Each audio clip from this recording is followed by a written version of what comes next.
ونستعينه ونستغفره ونعوذ بالله من شرور أنفسنا ومن سيئات أعمالنا من يهده الله فلا مضل له ومن يضلل فلا هادي له أشهد أن لا إله إلا الله وأشهد أن محمدا عبده ورسوله اللهم صل وسلم على سيدنا وحبيبنا وشفيعنا ومولانا محمد وعلى آله ومن تبعه بإحسان إلى يوم الدين أما بعد وقال الله سبحانه وتعالى في القرآن العظيم وهو أصدق القائلين أعوذ بالله من الشيطان الرجيم بسم الله الرحمن الرحيم وقضى ربك ألا تعبدوا إلا إياه وبالوالدين إحسانا إما يبلغن عندك الكبر أحدهما أو كلاهما فلا تقل لهما أف ولا تنهرهما وقل لهما قولا كريما صدق الله العظيم. Bapak-bapak, ibu-ibu, jamaah rahimakumullah. Kembali kita memanjatkan puji syukur kehadirat Allah Subhanahu wa taala. Oleh karena pada malam yang kelima atau keenam ini kita kembali dipertemukan di tempat yang barakah ini guna melaksanakan salah satu kewajiban kita selaku seorang muslim berupa salat isya secara berjamaah yang insya Allah akan dilanjutkan dengan ibadah-ibadah sunnah berupa salat tarawih dan witir serta ibadah amalia Ramadan lainnya insya Allah. Salawat serta salam dan lupa kita kirimkan kepada baginda Rasulullah Nabi Muhammad sallallahu alaihi wasallam, Nabi yang insya Allah menjadi panutan, menjadi teladan kita di dalam melaksanakan segala aktivitas sehari-hari kita. Jamaah rahimakumullah, sebelum mungkin masuk ke materi yang akan kita bahas, ada beberapa hal yang perlu kita pahami bersama. Yang pertama, kita patut bersyukur bahwa di masjid kita masih banyak suara anak-anak, menandakan bahwa anak-anak masih mengenal tempat ibadahnya. Cuma mungkin perlu dievaluasi bagi kita orang tua adalah bagaimana mendampingi anak-anak kita ketika di dalam masjid. Saya terus terang kurang sepakat sebahagian masjid atau pengurus masjid yang memisahkan antara saf anak-anak dengan orang dewasa. Karena kenapa? Karena kalau anak-anak berkumpul, kita dengar tadi. Hebat sekali Bapak Ibu kalau tadi salat tidak mendengarkan anak-anak sementara cerita sampai kita salat. Hebat sekali khusyuknya. Karena saya sendiri imam mendengar. Siapa yang bertanggung jawab? Kita semua, terutama orang tua. Bagaimana solusinya? Jangan diusir. Dampingi anak kita. Saya selalu dengan bapak di depan ini mendampingi anaknya. Karena saya secara pribadi biasa pergi ceramah, Pak, dulu masih ada anak dua ikut, sedangkan didampingi saya masih biasa bawa kopi. Bagaimana kalau tidak? Jadi itu anak kalau perlu ada di sampingnya bapak ibu. Kalau anak perempuan di sampingnya ibunya, tantenya. Kalau laki-laki di sampingnya bapaknya, omnya. Supaya bisa dikendalikan, tidak seperti tadi cerita tuh. Jangan diusir anak-anak di luar masjid. Kemudian yang kedua yang patut kita syukuri adalah adanya tanggung jawab yang diberikan oleh sekolah atau madrasahnya dengan buku amalia Ramadan. Di situ disuruh menulis nama ustaznya, judul ceramahnya. Yang mengganggu terkadang kita, ustaz belum selesai sholat datang ustaz tanda tangan tak dulu. Yang fatal itu datangnya kita tadi yang ceramah, berarti tidak memperhatikan. Sudah bertanya begitu, siapa nama tak? Tuh bayangkan. Sudah itu datanya lagi, apa judulnya tadi? Jamaah rahimakumullah. Oleh itu ini tanggung jawab pendampingan orang tua. Ada yang lebih fatal lagi. Ada masjid yang kudatangi, bapaknya yang datang bawa buku amalia, aku tanya mana anaknya? Di rumah Ustaz. Lebih parah. Makanya Pak terus terang, saya senang dengan adanya kitab saya tidak mendatangani juga. Kalau anak itu tidak tahu nama ustaznya, tidak tahu apa judulnya, itu Tommy terlalu. Jamaah rahimakumullah. Insyaallah tema yang akan kita angkat pada malam hari ini tentang kewajiban berbakti kepada kedua orang tua dan anak. Jadi di samping kewajiban berbakti kepada orang tua, anak juga berbakti orang tua terhadap anaknya. Adakah ada? Terkait dengan ini, Allah Subhanahu wa taala berfirman sebagaimana yang saya bacakan tadi ketika kita sholat, ya, di dalam surah Al-Isra, ya, wa qadha rabbuka alla ta'budu illa iyyah wa bil walidayni ihsana imma yablughanna 'indaka al-kibara ahaduhuma aw kilahuma fala taqul lahumā uffin wa la tanharhumā wa qul lahumā qawlan karīmā. Shadaqallahu adzim. Jadi ingatlah ketika Allah memaklumkan, berwasiat kepada kalian, alla ta'budu illa iyyah, dengan tidak menyembah selain Allah Subhanahu wa taala. Ini memperbaiki tauhid. Wa bil walidaini ihsana, dan terhadap kedua orang tua hendaklah berbuat baik atau berbakti. Imma yablughanna 'indakal kibara ahaduhuma aw kilahuma fala taqul lahumā uffin. Dan apabila mereka atau salah satu di antara keduanya telah berusia lanjut, fala taqul lahumā uffin, jangan mengatakan wala tanharhumā, dan jangan membentaknya. Wala tanharhumā wa qul lahumā qawlan karīmā, dan berkata-katalah kepada keduanya dengan qawlan karimah, dengan kata-kata yang mulia. Ini perintah Allah.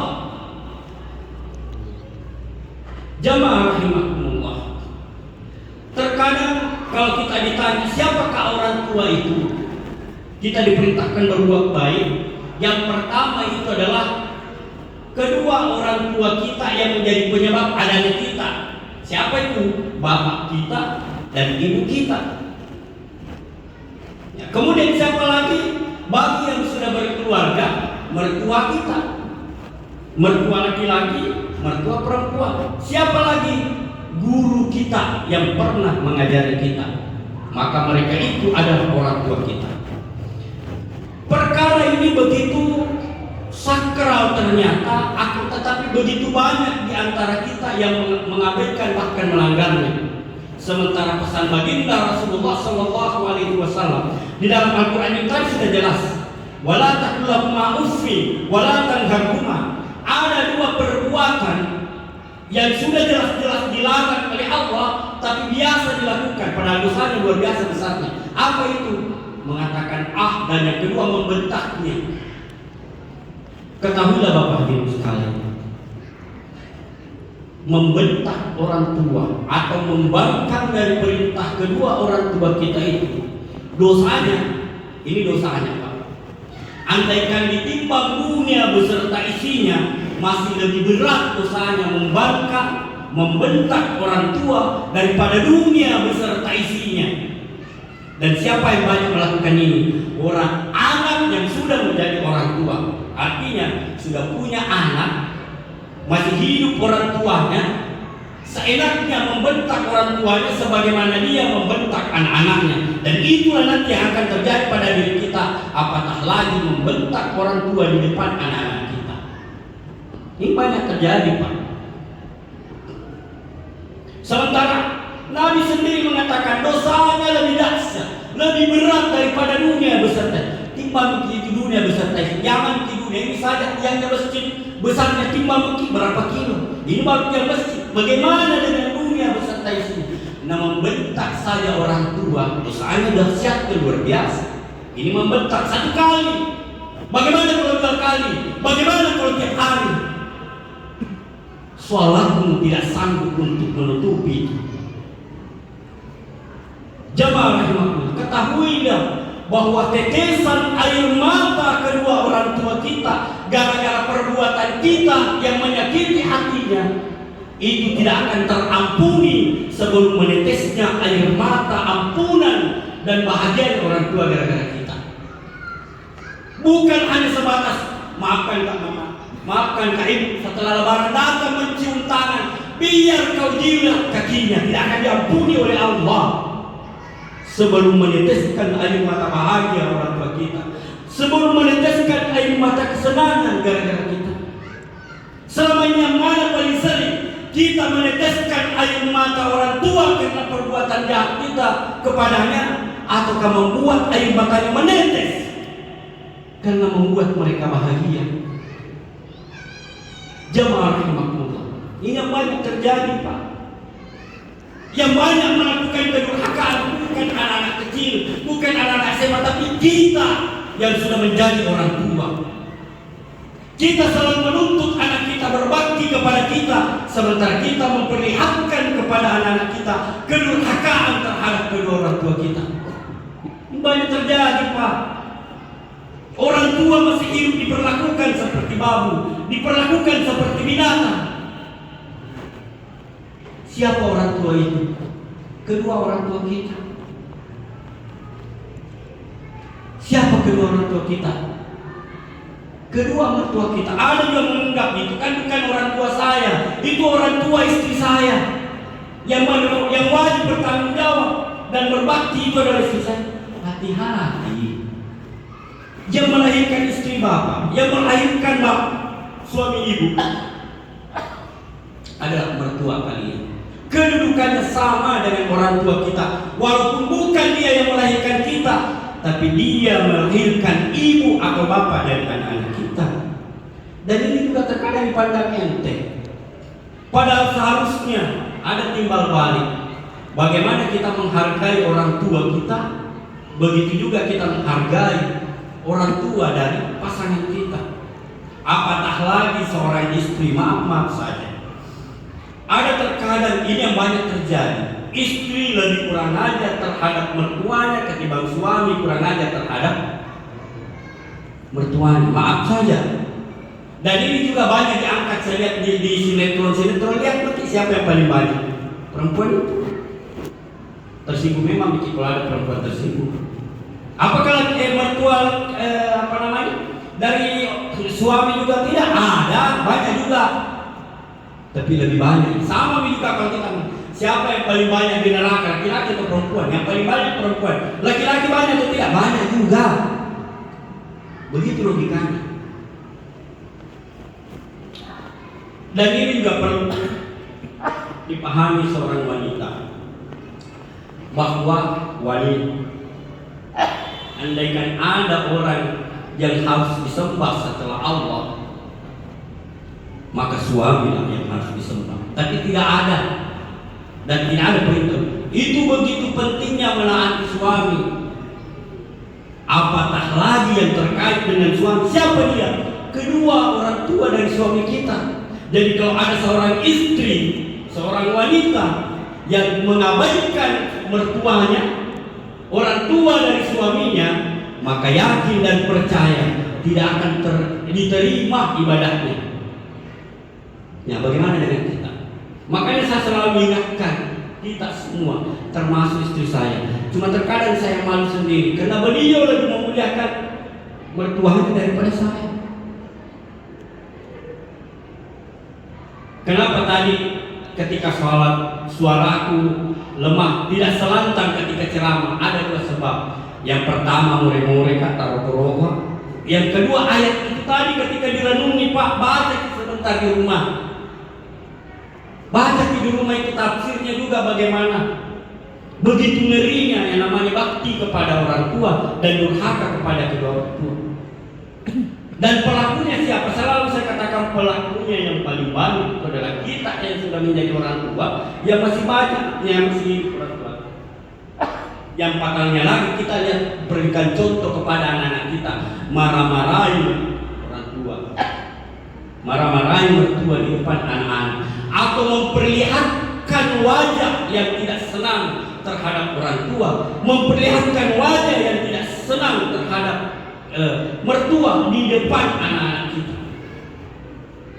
Evaluasi diri kita, Pak, evaluasi diri kita, Bu. Bagaimana kita? Tapi kita manusia biasa, terkadang muncul itu kita berusaha untuk menutupi itu.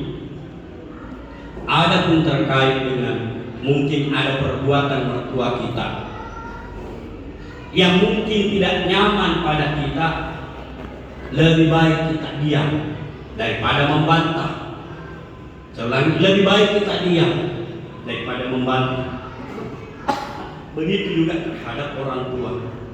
Lebih baik kita diam daripada membantah. Karena kapan kita membantah, maka itu masuk kategori kedurhakaan. Jamaah rahimakumullah, oleh itu bila ingin mengharapkan anak kita berbakti kepada kita sebagai orang tuanya, perlihatkan kepada mereka bagaimana kita berbakti kepada orang tua, bagaimana kita berbakti kepada mertua, bagaimana kita berbakti kepada para guru kita.